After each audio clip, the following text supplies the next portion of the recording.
ओम नमो भगवते वासुदेवाय.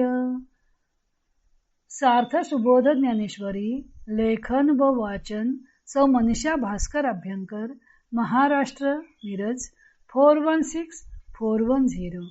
अध्याय 12वा. भक्ती योग. ज्ञानी भक्तांची लक्षणं भाग 10वा.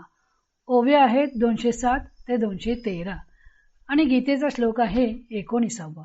भगवंत ज्ञानी भक्ताची लक्षणं सांगत आहेत. श्लोक 19वा. तुल्य निंदा स्तुतीर मौनी संतुष्टो येन केनचित अनिकेत स्थिरमतीर भक्तिमान मे प्रियो नरः.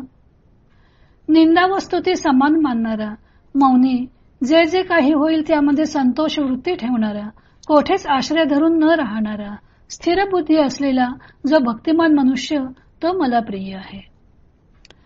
जे निंदे ते नेघे, स्तुती न श्लाघे, आकाश न लगे लेपू जैसा.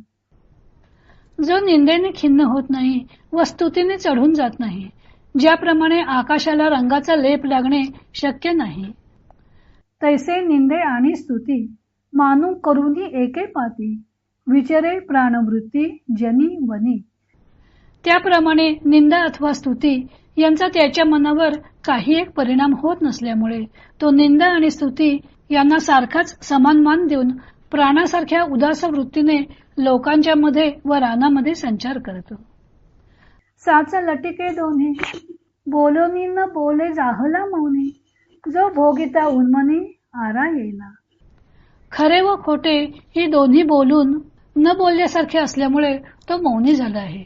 कारण की जो उन्मनी अवस्था भोगीत असता त्यास पुरेसे वाटत नाही, म्हणजे तो एकसारखा उन्मनीचा भोग घेतो. जो यथा लाभे न तोखे, अलाभे न पारुखे, पाऊसे विण न सुके समुद्र जैसा. जो ज्या वेळेला जे मिळेल त्याने हर्षित होत नाही व ज्याप्रमाणे समुद्र पावसा वाचून सुकत नाही त्याप्रमाणे काही न मिळाले तर तो खिन्न होत नाही. आणि वायुसी एके ठाई, बिढारा जैसे नाही, तैसा न धरीच कही आश्रय योजो.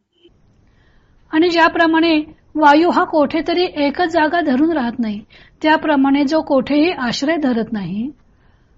आघवाची आकाश स्थिती, जेवी वायुसी नित्य वसती, तेवी जगची विश्रांती स्थान जया.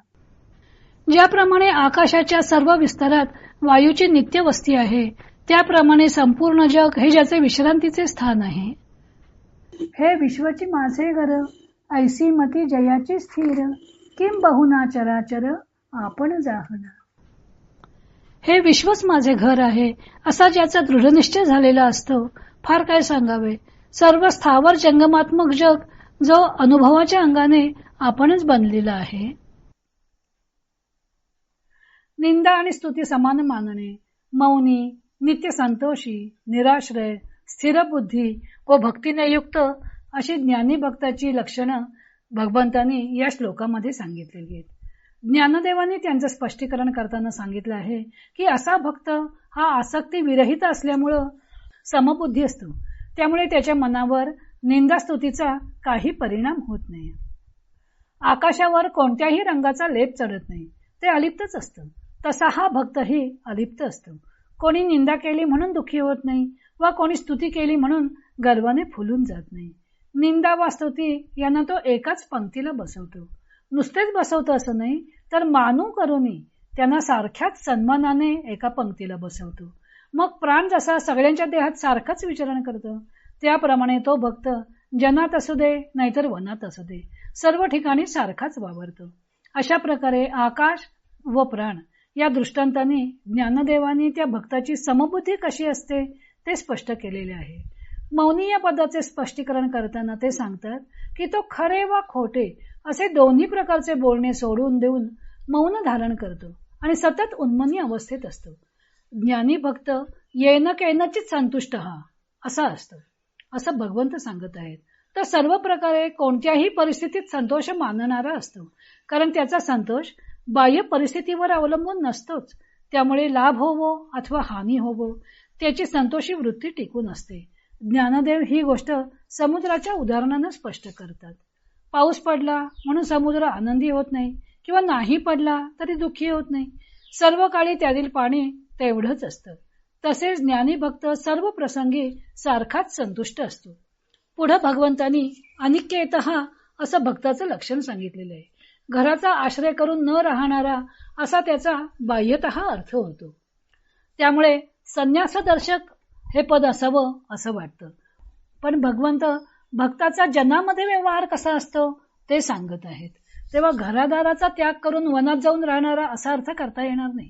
गृहाधिकाची आसक्ती नसलेला हा याचा अर्थ योग्य दिसतो.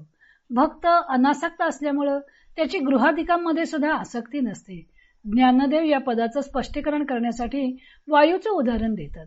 वायूला एके ठिकाणी बिराड नाही, तो सर्व ठिकाणी संचार करत असतो. तसा भक्त एके ठिकाणी आश्रय करून राहत नाही. एकाच स्थानात त्याचं मन आसक्त होऊन राहत नाही.